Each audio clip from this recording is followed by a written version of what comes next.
Are your D&D combats beginning to feel like a chore? Or are they maybe beginning to feel identical? Your issue might be variety. I find it helpful to consider D&D combat encounters as various categories, each with different functions and virtues. When a DM shuffles these categories in a sufficient manner, combat never gets repetitive. So, to help you out, let me break down what I consider to be D&D's 8 different types of combat encounters, what they're for, what they're about, and how you can deploy them in your own game. Welcome to Mystic Arts, where the odds of being ambushed by a microphone mimic is low, but never zero. My name is Daði, I'm a professional writer and director, and I've been DMing for 10 years. In this episode, we're delving into more advanced dungeon mastery to talk about combat. Since we're talking about the techniques I use to run my own D&D games, I should say that while some of my ideas might appeal to you, some won't. There are as many styles of play as there are people playing D&D, so you will have to judge what you want to try and what you don't want to try. Octavia the Paladin opens the door ahead of her, and inside she finds a bugbear and 3 goblins. It's a skirmish. I think of the skirmish as D&D's most common type of encounter. It's never inappropriate, it's reliable, and it's good fun. And for those same reasons, it's very popular and probably overused. In my opinion, what makes fights good is the stories they tell. Not just in D&D, but in any media. We tend to become interested in fight scenes in movies and television when we're invested. Usually, this investment is brought on by convincing us, the audience, that our heroes are in fatal danger. But that's not the only way. You can become invested in lots of ways. Even with a skirmish, despite the lower investment, the investment is almost never zero. You're playing D&D after all, and the game's main strength is the combat system. But skirmishes tend to have issues. They can drag on.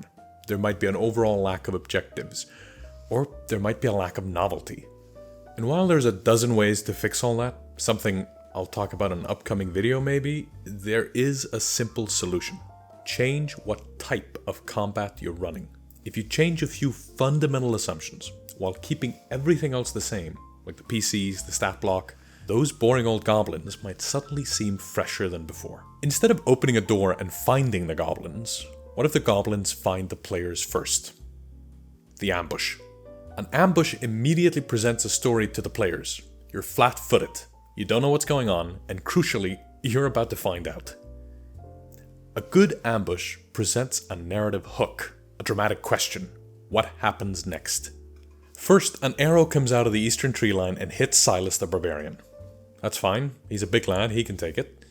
But then, another arrow hits Carlotta the Rogue. Now there's a panic. She doesn't have uncanny dodge yet, and if a goblin so much as sneezes on her, she's gonna drop. We roll initiative and prepare for an assault. Maeve the Ranger casts Fairy Fire into the tree line and hits 3 goblins. Thank the gods, it's just a skirmish. And we can see them all, and we have advantage. We can relax. But on the next turn, on initiative count 20, a warg-riding hobgoblin comes charging out of the western tree line on the other side of the battlefield. And on his command, another band of goblins attacks the party. Only now it's the party's rear, since they all turn to face the eastern tree line. Suddenly, Suvi the Druid is in melee. At this point, everything is upside down. Chaos ensues. And now the encounter has a story. Your players will spend the whole encounter wondering, is there another surprise coming? Was that the last of them? Will there be more? You know you've run a good ambush when the fight's over and your party is paranoid, wondering if they've seen the last of that fight, if there's more around the corner, if this was just the beginning of a lengthier invasion. You can run ambushes whenever. If the players get stuck on a puzzle or if they're getting bored with exploration, throw monsters at them. If the players think they're safe, show them they're not. The party is standing in the throne room of a castle, newly returned from a bounty hunt. They've just been showered with praise and are approaching the Lord for their reward. As they reach over to shake the Lord's hand, he smiles and says, "Thank you for your service," before you watch his head crack open from the top of his skull to the bottom of his chin. Blood covers your face and his body drops to the ground in front of you. A devil stands behind him, flicking blood off of a long, thin blade. Roll initiative.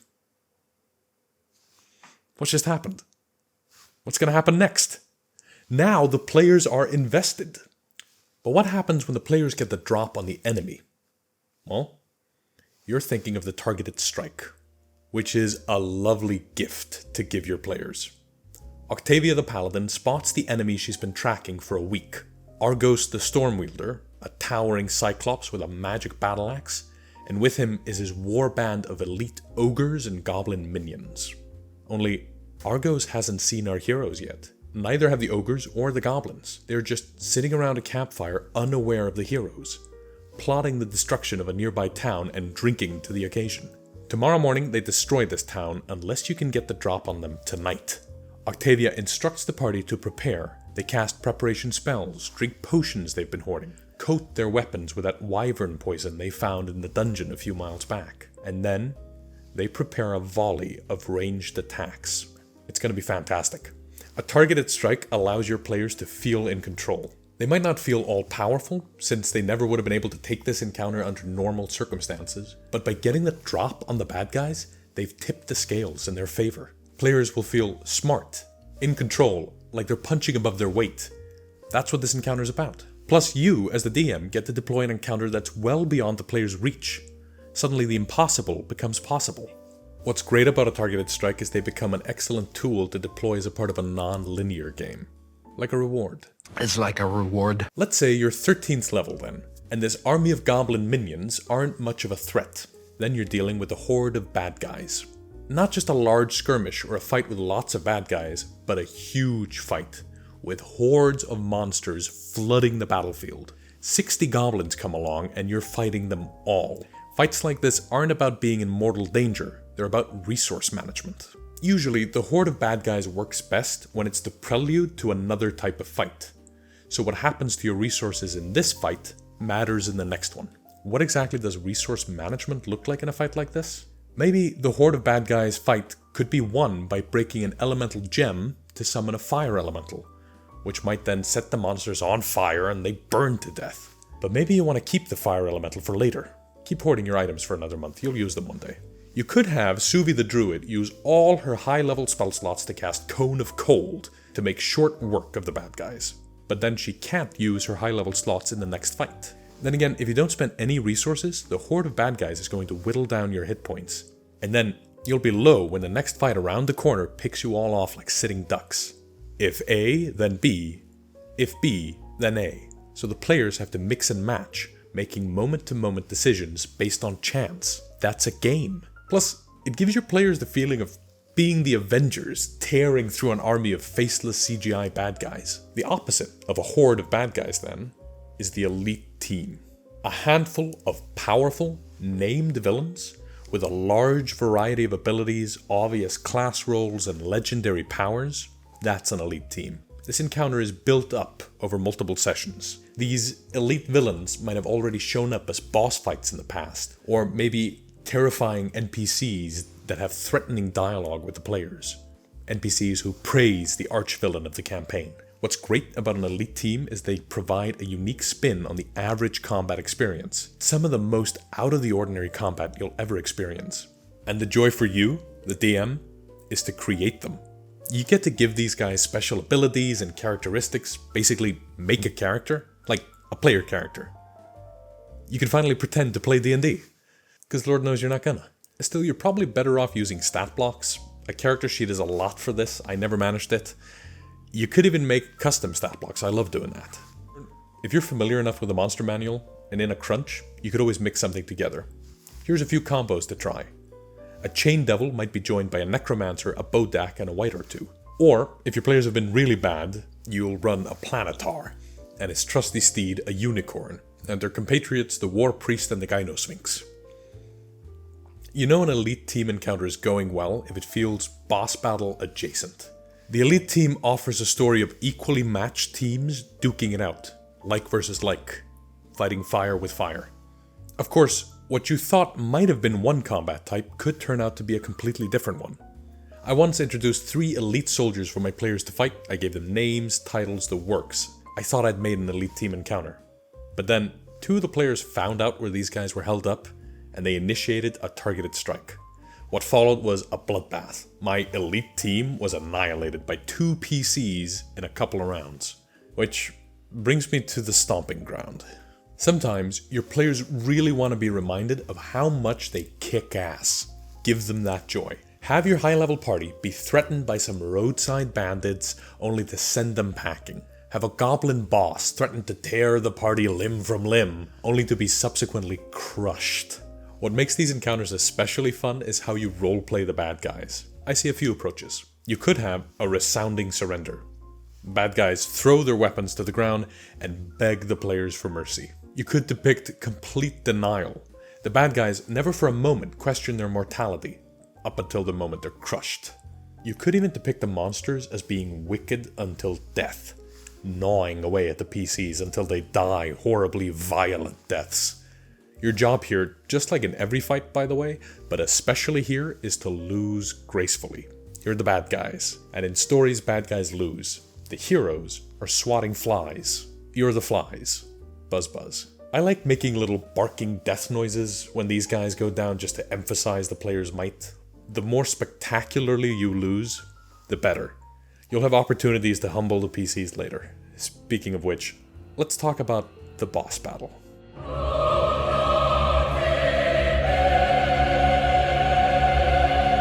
Am I the only one who plays Cleric Beast every time a boss battle starts?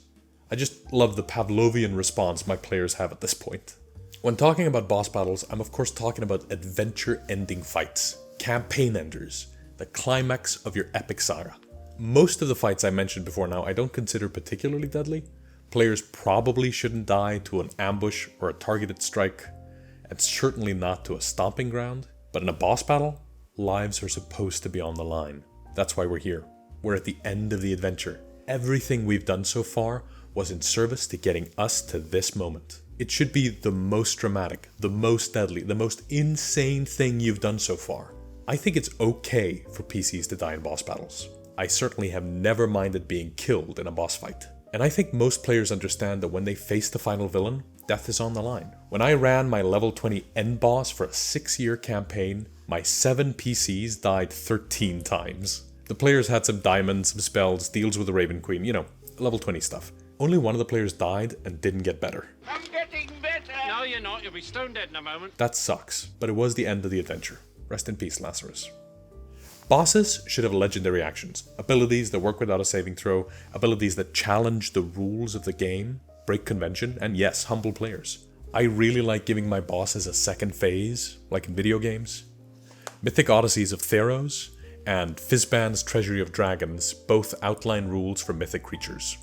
Basically work like this. When a mythic creature reaches 0 hit points, instead of dying, they go back to max hit points and get a couple of new and improved legendary actions. And the fight continues. Simple. Defeating a boss feels best when it's maximally difficult. That way, when the boss finally dies, it gives the player a feeling of catharsis, like they can lean back in their chair and relax. The stress that's built up over the course of an entire campaign can start to melt away. Didn't I say 8 fights? I think there's one type of fight we haven't talked about yet, and that's the puzzle actually. Some fights aren't really fights, they look like fights, we roll initiative, we take damage, cast spells, take turns, blah blah blah. There might be monsters in there, or there might be elements of danger that's solved by fighting, but this encounter is really more like a puzzle. Let's use an example from popular fiction. This might be something like being stuck in the trash compactor in Star Wars. What an incredible smell you've discovered! There's a monster in the water, and for the D&D example, that monster is trying to eat the players. But ultimately, both the players and the monsters will be crushed unless the trash compactor is halted. The story here is a dramatic question. Will the players spend their actions building a barricade to halt the compressor, or attack the monster that's trying to eat them? So the puzzle element might be environmental, but it could also be the villain itself. I recently played in a game where the monster could, as a reaction, grab our attack and redirect the damage back at us. So the encounter became a game of trying to attack the monster with bad attacks and then laying into it after it had spent its reaction. Another encounter in the same game featured a Titan-sized monster with 1,000 hit points and 1,000 arms, each of which could attack us. We had no chance of dealing that much damage, but the monster wasn't trying to kill us. It just wanted to steal the MacGuffin we needed before we could get it. So we couldn't kill it, we had to race it. I think puzzle fights are maybe the most advanced item on this list, even above the elite team. So maybe start small and experiment your way up to the 1000 armed creature. That's all. 8 types. The Skirmish, the Ambush, the Targeted Strike, the Horde of Bad Guys, the Elite Team, the Stomping Ground, the Boss Battle, and the Puzzle actually. You're best served with some kind of mixture here. I'm sure as I talked through this list, you already had some stories in mind that lead from one type of combat to another. If you're looking for structure, I say start with the Ambush, chase the monsters to their lair where the players can plan a targeted strike. Then you build up to an elite team and a horde of bad guys and a boss down the line. Sprinkle in some skirmishes, puzzles, and stomping grounds to taste. Hell, you could prepare an 8-session adventure and at each session, roll out one of these encounters. Wham, you're done. You've made a story. This video, talking about a definitive number, the 8 types of combat, it reminds me of books on stories and screenwriting.